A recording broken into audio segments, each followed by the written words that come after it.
And we are joined now by a four-time NBA champion and a four-time Finals MVP, LeBron James. And LeBron, I've been so blessed in my time doing this to get to talk to guys like Tiger Woods, Nick Saban, yourself, people that have won significant titles multiple times. And they've explained to me that each one is special and each one represents something different.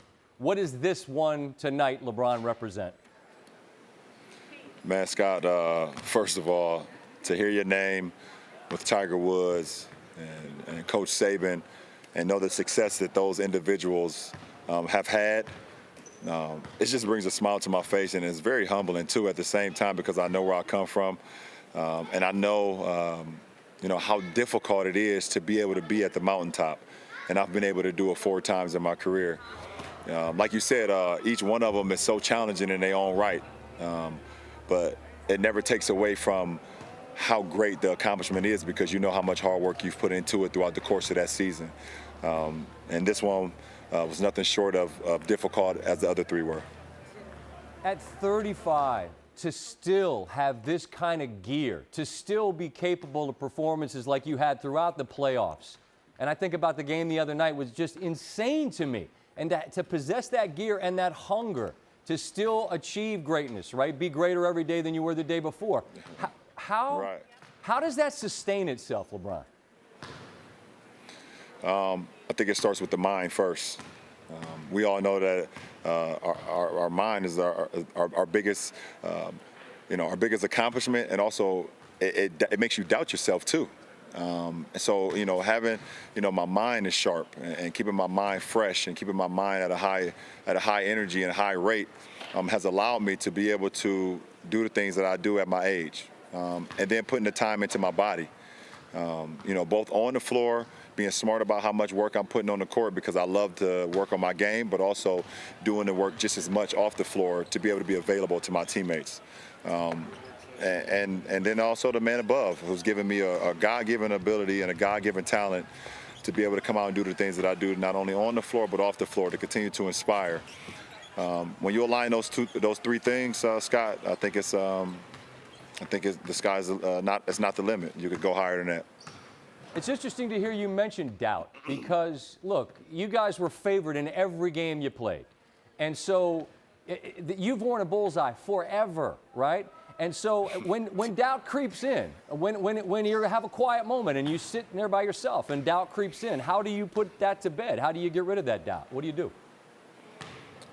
I think you start to think about all the work that you've put in. Right.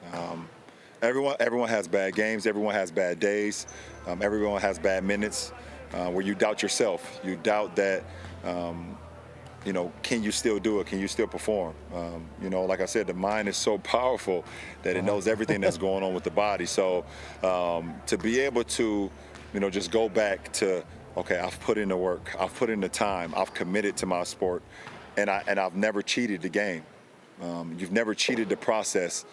You're able to kick that doubt right on out, because you've put in the work and the results will come. Everybody loves comparisons. I'm not going to ask a corny comparison about you to anybody else, but I am going to ask you to compare 35-year-old LeBron with a little bit of gray in that beard, right? Maybe a little bit less up top, to 27-year-old to 27-year-old LeBron that got that first one. What's better about LeBron James' 35-year-old game and mind than the young man that won his first? 35-year-old LeBron would tell 27-year-old that you don't even know your game. You haven't even scratched the surface. You have no idea what you're capable of. So I think if you line 35-year-old LeBron up with 27-year-old LeBron, he'll dominate him. Just from a mental side. He'll dominate himself from 8 years ago. Young fella. Let me give you a little bit of this. You got no chance. You got no chance. All that super athleticism, you ain't got no chance. Okay, let me close with this, please, if I could. You've been there, LeBron, since July. You guys leave your families. You go to this bubble, and a lot went on and off the floor. Things that were more important than the game. But the game's important too. So someday when you're a legit old man like me, okay, and you're sitting around and you're reflecting on your time in the bubble and what you guys did, what do you think you'll remember most about this time in Orlando in 2020?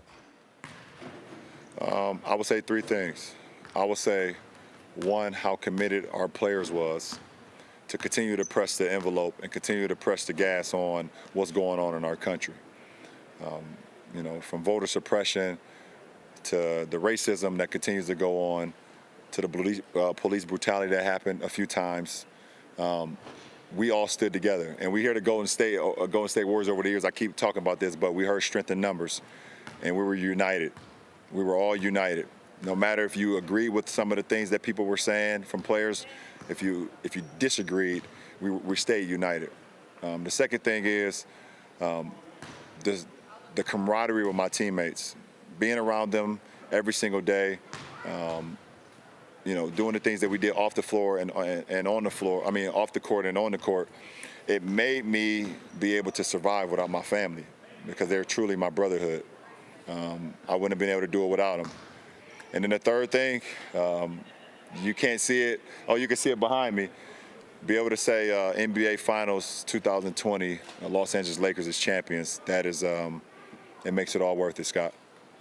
And by the way, I hope I look like you. I hope I look as good as you when I get to that point. It's coming. You might as well embrace it because this is coming now. So make sure, make sure you just ship those glasses to me. I need those. I like those. I can sort you out. Listen, you've been talking since you finished, but I have a feeling the party doesn't really start till you get there. So enjoy this night. I appreciate you stopping. It's been too long since we chatted, and stay well until next time. Okay.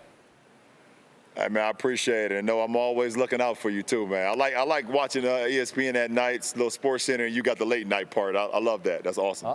Well, if you're awake, we're on. I appreciate you, man. Thanks for making our show better tonight, all right? All right. Take care. All right, baby. Appreciate you. Thank you.